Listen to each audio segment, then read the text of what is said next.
Muy buenas, hoy vamos a meternos de lleno en una de las condiciones de salud más extendidas y, la verdad, más complejas de nuestro tiempo, la diabetes. Afecta a cómo nuestro cuerpo usa su combustible principal, la glucosa. Pero ojo que, como vamos a ver, no todas las diabetes son iguales. Para empezar, vamos a plantear una pregunta muy básica. La glucosa es, por así decirlo, la gasolina de nuestras células. Lo mueve todo, desde pensar hasta correr. Entonces, ¿qué puede pasar si ese sistema de repostaje de repente falla? Pues justo ahí, en esa pregunta, está el meollo de la diabetes. En condiciones normales, el proceso es una maravilla de la eficiencia.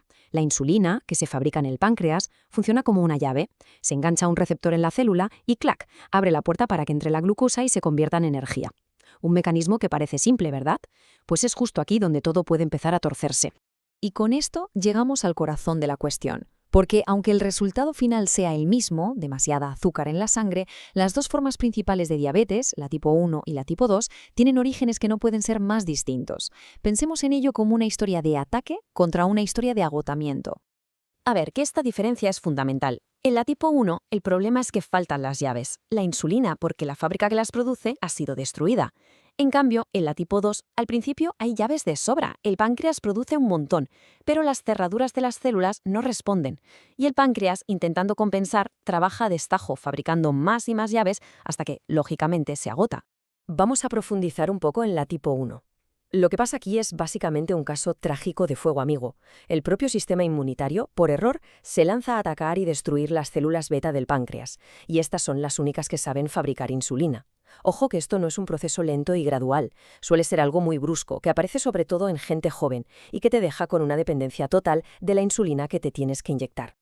Y ahora pasamos a la tipo 2, que es muchísimo más común. Su historia se basa en dos problemas principales, dos pilares. Primero, la resistencia a la insulina. Los músculos, la grasa, los tejidos importantes empiezan a ignorar la señal de la insulina. Para compensar, el páncreas se pone en modo producción masiva. Pero claro, ese esfuerzo extra tiene un límite. Con el tiempo, las células beta se cansan, se agotan y su función empieza a caer en picado. Esta imagen lo explica genial a nivel celular. A la izquierda, todo funciona bien. La insulina abre el canal, la glucosa entra. A la derecha, vemos el problema de la resistencia. Aunque hay insulina ahí, dándolo todo, la cerradura está como atascada. La puerta no se abre y la glucosa se queda fuera, acumulándose en la sangre. Y claro, es imposible hablar de diabetes tipo 2 sin mencionar a su socio más habitual, la obesidad, sobre todo esa grasa que se acumula en el abdomen. Pero, ¿cuál es exactamente esa conexión? ¿Cómo se crea ese puente tan peligroso entre una cosa y la otra? Vamos a verlo. Lo fascinante de esto es que es un círculo vicioso que se alimenta a sí mismo. Esa grasa que tenemos en la barriga no está ahí quieta. Libera constantemente sustancias inflamatorias y ácidos grasos que literalmente interfieren con cómo funciona la insulina. Esto obliga al páncreas a trabajar el doble, lo que lo agota todavía más rápido. Es una espiral que si no se frena acaba en diabetes. Tener el azúcar alto en la sangre no es solo un número en un análisis y ya está. Con el tiempo, ese exceso de glucosa actúa como un veneno lento, muy silencioso, que va dañando los vasos sanguíneos de todo el cuerpo, desde los más diminutos hasta las arterias más grandes. Incluso las urgencias médicas son distintas. En la tipo 1, como no hay nada de insulina, el cuerpo se pone a quemar grasa a lo loco. Esto produce unos ácidos, los cuerpos cetónicos, que básicamente intoxican la sangre.